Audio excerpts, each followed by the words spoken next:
obedience. Pero kung sikos imong katapat, it's obedience. That's faith. Mga igsoon, if what you are doing is not capturing and honoring obedience, it's not faith. Whatever it is. Even you're doing the ministry, if you are not obeying God, that's not faith. Until obedience is honored, it is not walking by faith. Believing is not faith.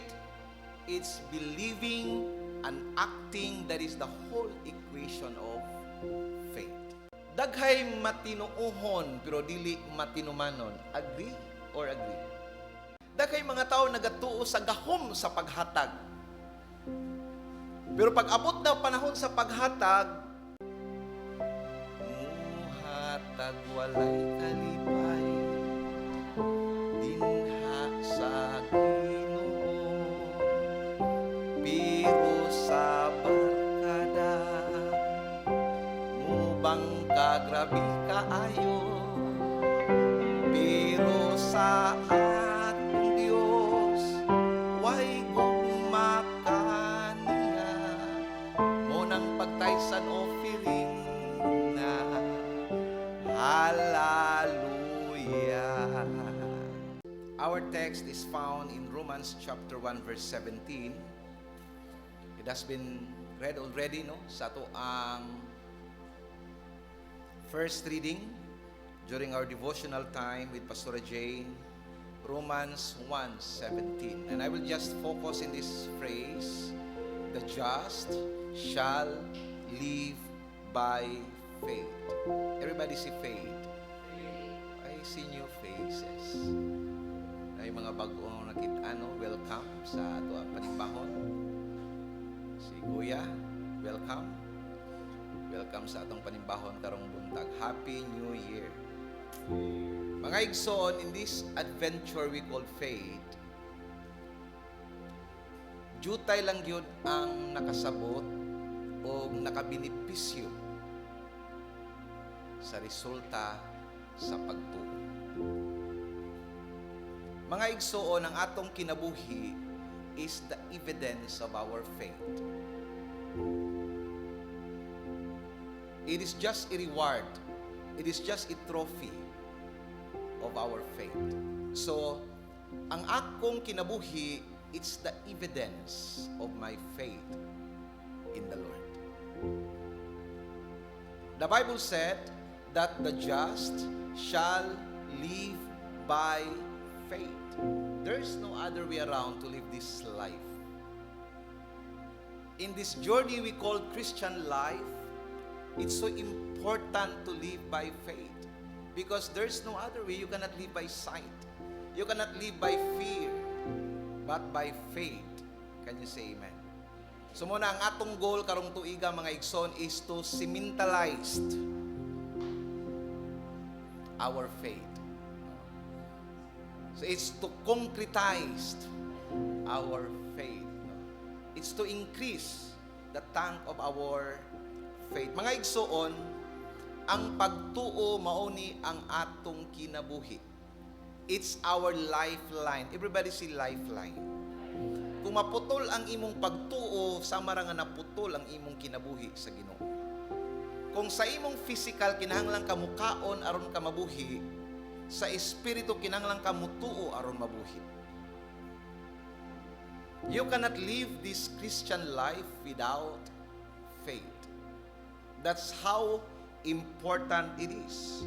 Na mga igsoon, dili tanang butang sa kinabuhi kinahanglan og explanation. Daw bi pastor, what if pastor? Daw bi maunsa na lang ko. Igsoon dili tanang butang sa kinabuhi kinahanglan og explanation. Lingay mo katapa dili tanan. Kita mo kay kan logical kay ta kinahanglan dunay prueba, kinahanglan dunay basihanan. Igsoon, when you walk by faith, sometimes it cannot be explained. Amen? Now, the assignment of faith, duha lang. Number 1, for salvation. Number 2, for obedience. It takes faith to be saved. Can you say amen? We are saved through Grace by faith. It takes faith to obey. Can you say amen? Lisod magsunod sa pulong sa Ginoo, sa kabubuton sa Ginoo, kung wala kay pagtuo. Mga igsoon, every time you open the Bible, every time you heard the message, you are actually accessing to a powerful message,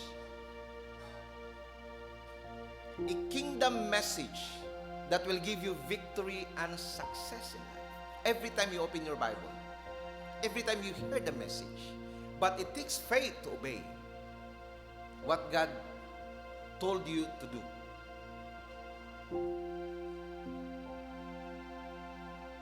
What is faith anyway? Unsa man ang pagtuo?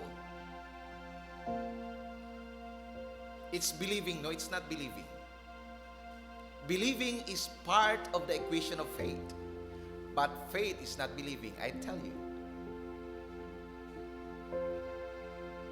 Unsa man ang faith? If I have to define faith in one word, very short definition, nga di nyo malimtan, faith means obedience. Pero kung siko sa imong katapat, it's obedience. That's faith.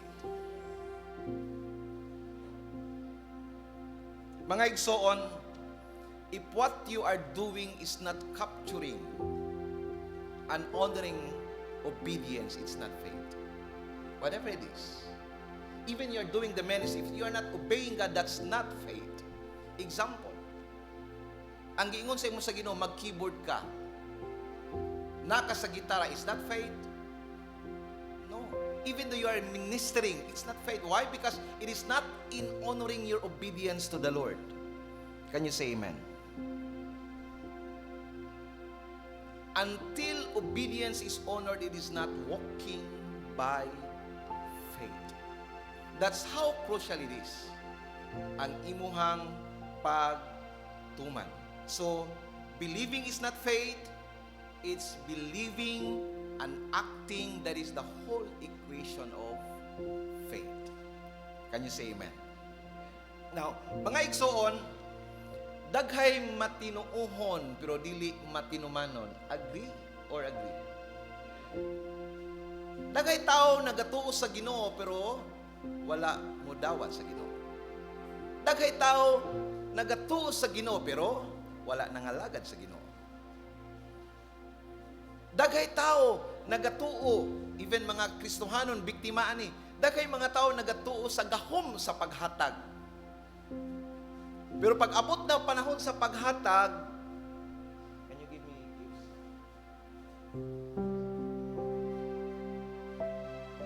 Muhatag walay kalipay, dinha sa Ginoo, pero sa barkada, mubang kagrabi kaayo, pero sa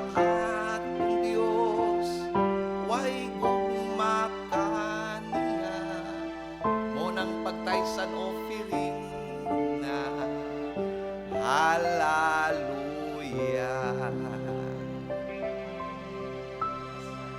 Tingnan mo katapay nga wala na din sa folklore. Kitang tanan na I believe magatuo ta nga gamhanan ang paghatag. It's better to give than to receive. Pero pag abot sa pagbuhat, nga nung lisod yun ka ibuhaton. Until obedience is captured, until obedience is honored, you will not benefit the power of faith. Igsoon, it's tremendously important to walk in faith. Gusto ang Ginoo panalanginan ka, gusto ang Ginoo usbon ka, gusto ang Ginoo maka-experience ka sa breakthrough sa kinabuhi.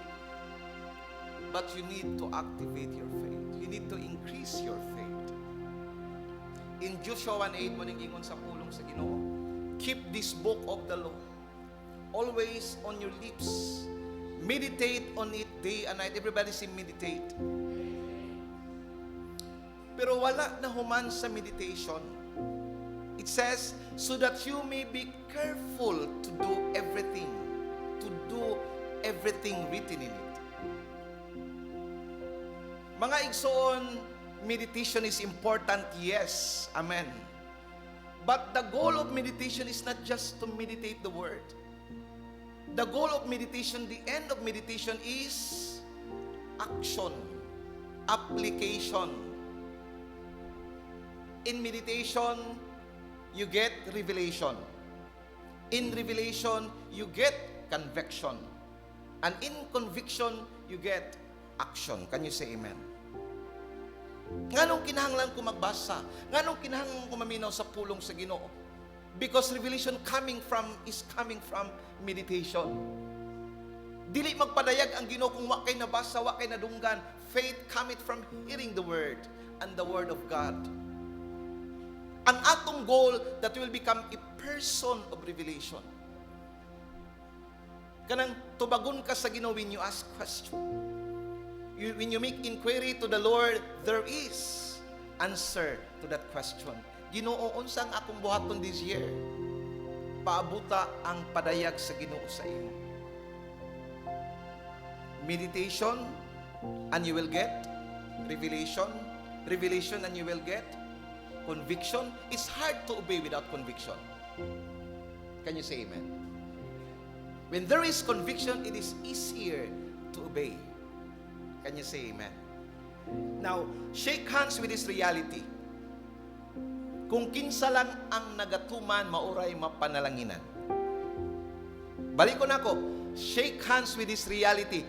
Kung kinsa lang ang nagatuman, maurag yo'y mapanalanginan. Do I have a witness in the house? Oh, Lord have mercy. Not the one who prays. Bisang magsige kag ampo, pero di ka mutuman, there is no blessing in prayer. You will not benefit the blessings of prayer. Not the one who hopes. Not the one who wish. Not the one who knows. Bisang kabalo ka sa principle of giving. Kung dili nimo buhaton ang paghatag, you will not benefit the power of giving. Can you say amen? Stand up and do what God told you to do. Kung gignan ka sa Ginoo, hatag. Kung gignan ka sa Ginoo, pasaylo.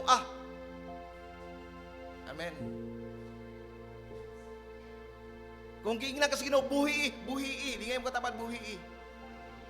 Kung sa manay mong gigunitan nga nakapabuga sa imo, buhi. Anything that you do, nga dili mo capture sa pagtuman sa Ginoo, it's not faith. And the Bible said it is impossible to please God without faith. Amen? Whatever it is ngayon mong ginahimo, pag dili na siya in response to obeying what God had told you to do, it's not walking by faith. Igsoon, until obedience factor is honored, you will not be honored. You will not be blessed. Ma'am and sir, can I tell you something? Can I tell you something? Faith can make you a giant in this life. Ang tao nga puno sa pagtuo, sama siya sa usa ka magnet. He will attract many things. Oh Lord, have mercy.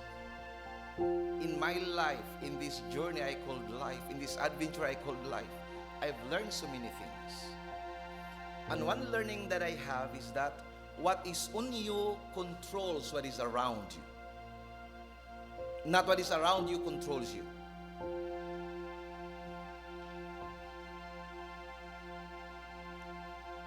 Do you hear me? What is on you controls what is around you. Not what is around you controls you. Example, if you have peace on you, you cannot be controlled by what is happening around you. If you have the anointing in you, oh Lord have mercy, you can control everything that is around you. If you have faith, oh Lord have mercy, you can control everything that is around you. Every time I talk to someone, makaingon gid siya ba nga, ngano nakakuot man ko sa akong pitaka, wa mo ko'y plano mo hatag kong tawhana. That's anointing will do to you. Even he himself we cannot understand. Ang plano man to nga, nganong gaan mo kaya akong dughan atong tawhana to, nganong Kahatag mo 1 million. Can you say amen? Can you say amen? Oh, man of little faith. Don't you know that faith can give you a car? Don't you know that faith can give you a new house? Oh, man of little faith. Don't you know that faith can heal you? Don't you know that faith can give you a spouse? Mga single, don't you know that faith can give you a spouse?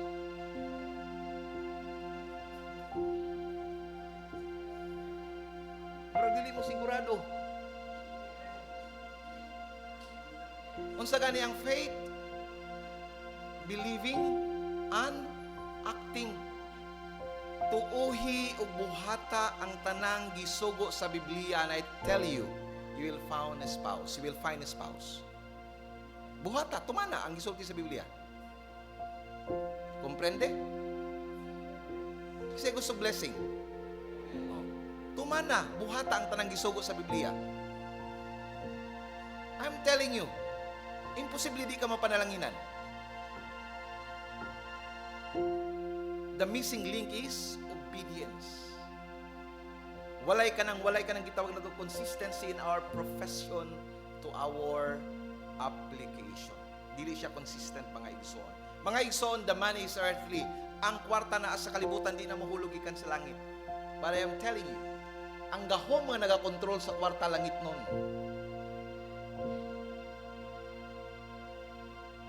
Ang gahom nga nagakontrol sa negosyo langit nun. You need anointing. You need faith to access that power. Can you say amen? It takes faith. Mga igsoon, sa imong tanaw, pobre ka. But in the eyes of God, you are not poor. Ask me why. According to your faith. Ang imong kinabuhi, ebidensya sa imong pagtuo. Ingon siya, bisan si kinsa, nga dunay pagtuo sama sa kadako sa liso sa mustasa, makapabalhin ka sa branyo nga MUX sa imong balay, gikan sa, hello somebody? Hello somebody? Branyo nga MUX, gikan sa kasa paingon sa imong balay. Tama po ba? Na ba sa Bible? Nasa Bible? Na. Makapabalhin ka sa bukid ngadto sa arang-arang nala ng MUX oy paingon sa balay murag kaya pa pero kanang bukid paingon sa pa murag lisod gina. Pero ang giingon sa Bible, even just a small of faith, you can move mountains to the sea. Can you say amen? That's how powerful is faith. It will attract many things. Oh Lord of mercy. Mga single, matingala na lang mga doktor na mangulitaw ninyo. Ay, nako. Oh, man of little faith. Ayaw isubasta ang inyong pagka-single. Enjoy your singleness. Keep obeying what God had told you to do, oh Lord of mercy. And God will take care of your forever. Can you say amen? Mga single, kaway-kaway, say amen. Just be faithful. Be faithful. Pastor, gusto ko blue eyes, be faithful. Pastor, gusto ko green eyes, be faithful. I don't care sa imong gustong mata, be faithful. Be faithful.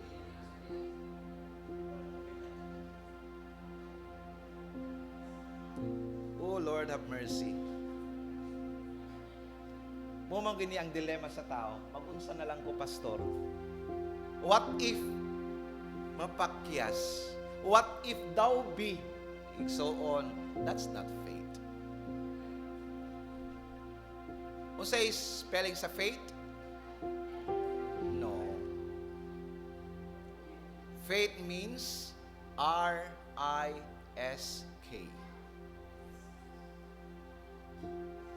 Are you willing to take the risks?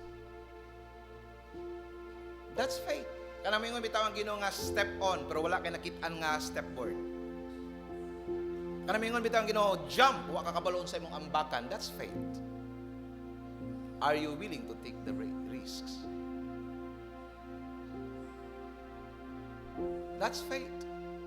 What if, pastor, magunsa na lang mi pastor, daw mi pastor, mga igsoon, it takes faith to start this building. Just this morning, I realized and I cried to the Lord, oh Lord, thank you that you have given me that faith. We started only with 200,000 pesos in this building. Walay nag-sign og kontrata sa ako nga mag-support igsoon, wala, there's no assurance. Walay membro nga milyonarya nag-ingon nga blank check pastor kung mahurot ang kwarta, withdraw lang na dito, wala igsoon. There is no assurance. It takes faith to start this building. Tanawa sa tagidala sa atong pagtuo. It is 1.8 million, 8 million pesos. And doon na pa yung mga blessings nga umaabot. Palakpakan na to ang Ginoo. Faith. We are praying because doon ay 500,000 pesos nga coming. Oh Lord, have mercy. Palakpakan na to ang Ginoo. Everybody see faith. See it one more time, faith. Faith can give you a church. Faith can give you 1 million. Faith can give you a job. Can you imagine, nagsimba lang ka sa Hotel Emilia, and then gikuha ng imong application form kay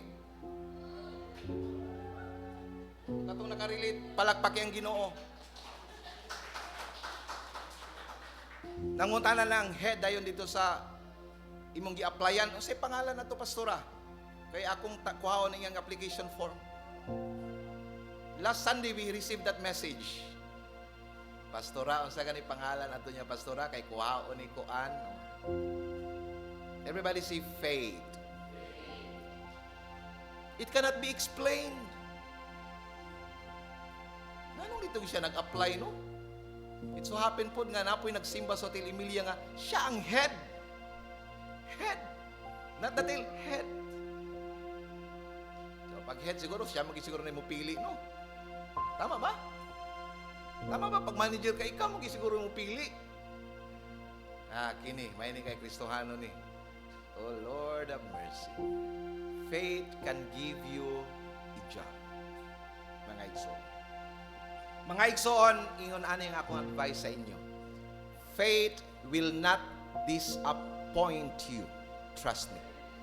Trust me. Again, faith will not disappoint you. It took faith. Gisugot ni mo na imong bana.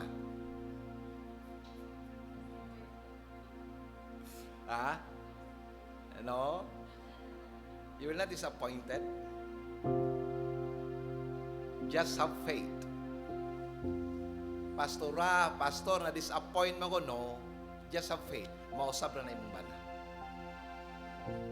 Ang mga asawa, mingog, amen.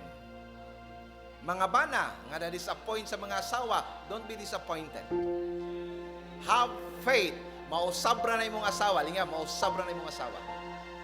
Just have faith.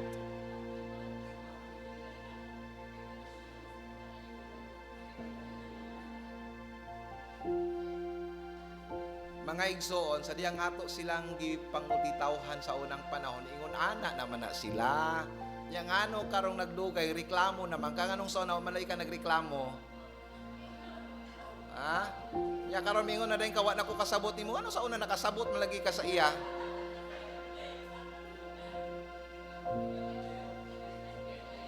Di ba?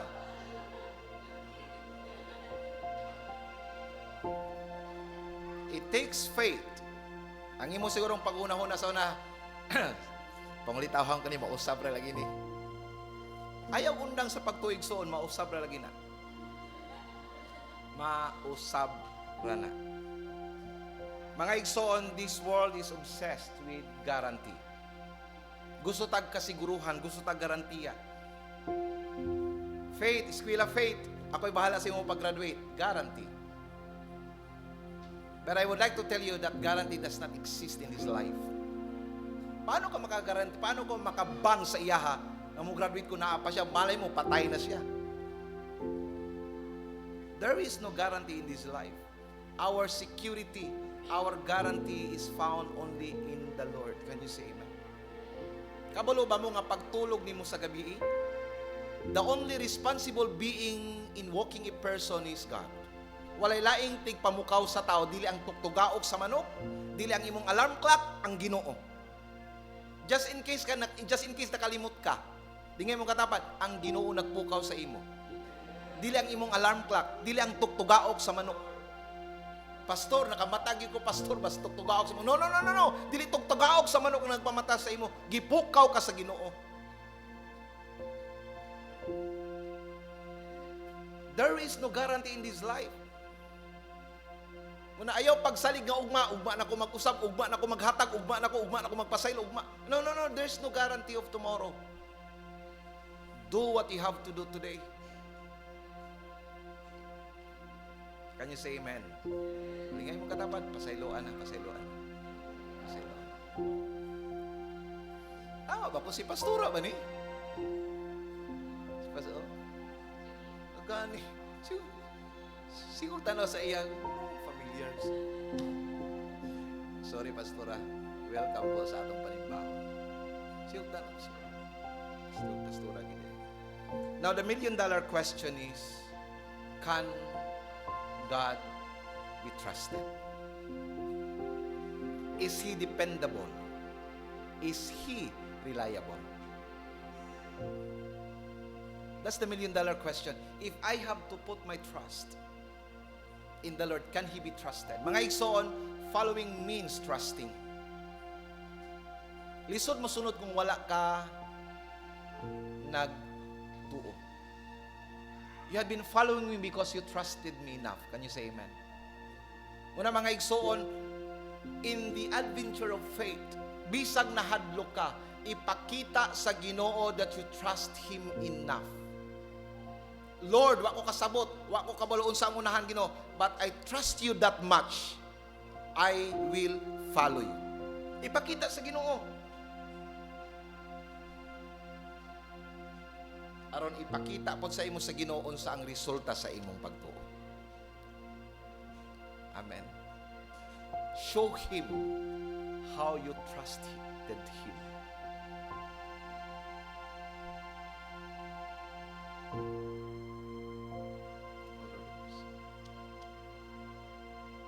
O napagtay sa offering na hallelujah.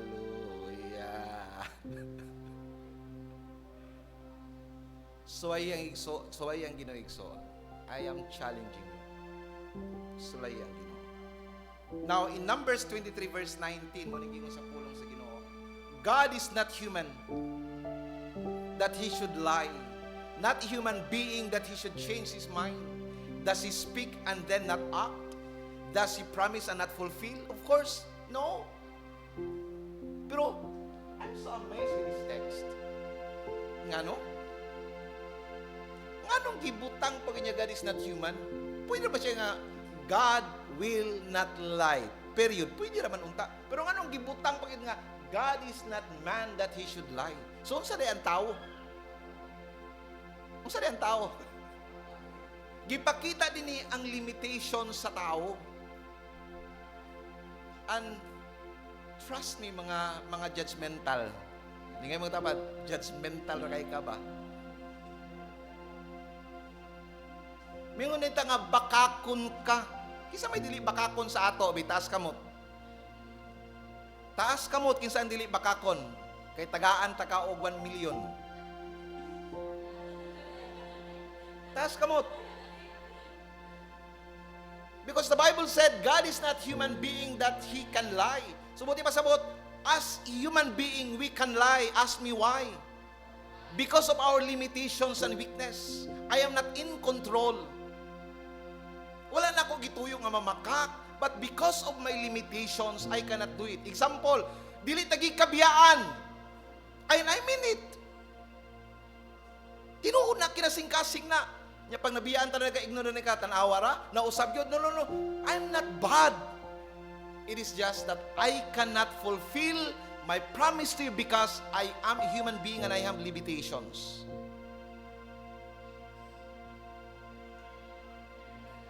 Example, mayroon ko nga, muadto ko sa inyo ha, muadto ko sa imong birthday. Pagkaugma nagsakit si Pastor Ulan, pasensya kaayo brad, di ko kana sa inyo ha, then I am a liar to you. Tama po ba?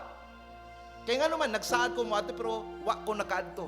Not because I am bad, but because I am limited, I am not in control. Nagsakit man ko. Namatay naman ko. Simpa ko lang. Nasabtan niyo akong buti pasabot? Not necessarily you are bad. You can lie because you are not in control. Pastor, 10 minutes abot na ko din ha. Traffic man kaayo. And you mean it? Nanikamot ka, maabot yung ka, kuan. Alas 5, pastor na ko. And you mean it? You're kanang nanikamot yung ka. Pero tungkol sa imong limitations, you are not in control. Kita kag iring, nalibang imo na pong gihipos. Kita kag rapuno na nagkatak imo. Because you are not in control. Lingay mo tabad, you are not in control. Lahi ang Ginoo because God is in control. Pwede niya pahunungon ang adlaw just to deliver what He promised to you. Nasabtan ko ninyo, pwede niya paundangon ang tuyok sa kalibutan para lang mahimo ang iyang gisaad sa imo. But I cannot do that one. Can you say amen? God is a God of integrity. When He say yes, He will do it. Can you say amen? What God say, He will do. Because He is a sovereign God.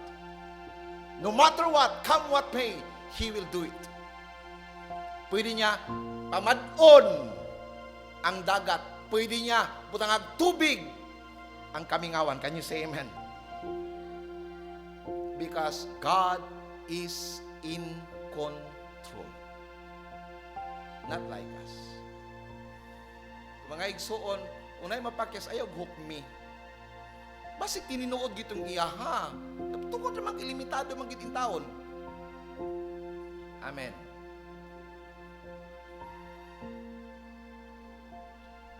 So na mga katapat, dili na tamagukom igsoon, dili na. Lingalinga dili na.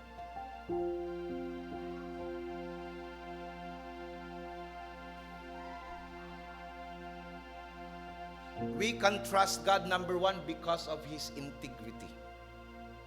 What do you mean by it came from the word integers. The word integers means wholeness. Tibuok. Walay crack. Ngayon mo katapat, walay crack. Di pare sa tao, crack. Natay liki. Sa man ang crack sa Bisaya? Liki. Pag nanay crack, that's not integers. Dili na nabuo kay na may crack. And you know what? Ang gamay nga crack, oh Lord have mercy, pagpasagdan imong gamay nga crack, kung sa may tabo sa crack, mag-anam og kadako. So lingiyan na imong katapad, ayuhan na imong liki. Ayuhan.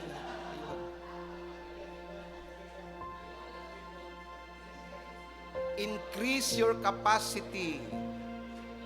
Increase your capacity. Ayaw paundayunin ang imong liki. Ayaw paundayunin ang imong pagkakrak. Kaya kung imo nang pasagdan, mag-anam nagkadako. Mga anak, sige tubag-tubag, sige ni kanan, ayaw na paundayunin kay mag-anam ginagkadako. Amen. The word integrity came from the word integers. It's mean whole.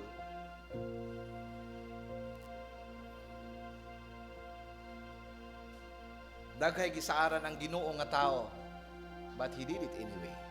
Daghay mga imposibleng butang nga gisaad sa Ginoo sa tao, but He did it anyway. Because God is a God of His words. He is a God of integrity. Daghay mga tao ni saad sa imo. They were able to say, but they were not able to do. Again, ayaw sila gukmi nga dautan sila because of their limitations. Because they are not in control. Siguro, ang uban, tungod yun kay dautan, pero dili tanang wala nagtuman sa saad, dautan nga tao. Amen? Dili tanang napakis sa saad, dautan nga tao. Number 2, Number one, we can trust God because of His integrity. Number two, we can trust God because of His ability. Everybody say ability. It's one thing to have integrity, but it's something to have integrity and ability. Daghay mga tao masaligan, pero walay kapasidad mo tabang. Pastor, nalang ko yung kwarta, pastor. Ako yung pahumana ng building. Salamat kay Brad sa imong intention. Pero wa magi kapasidad. Pero kung intention na di ba na inana nga tao? Pastor, kung pwede lang ka na ko ayuhon, pastor, ayuhon tagi karon ba? Kung pwede ta ka magikon. But because we don't have the ability, unlike God, that God is a God of integrity and He is a God of ability. Walay malisod sa atong Dios. Walay malisod sa atong Dios ang tanan. Mahimo niya way malisod sa atong Dios. Gibuhat niya ang kalibutan, ang tanang butang, way malisod sa atong Jeremiah 30:17.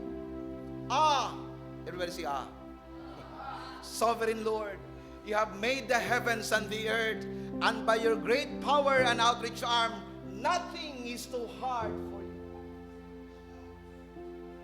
Walay lisod sa atong Ginoo.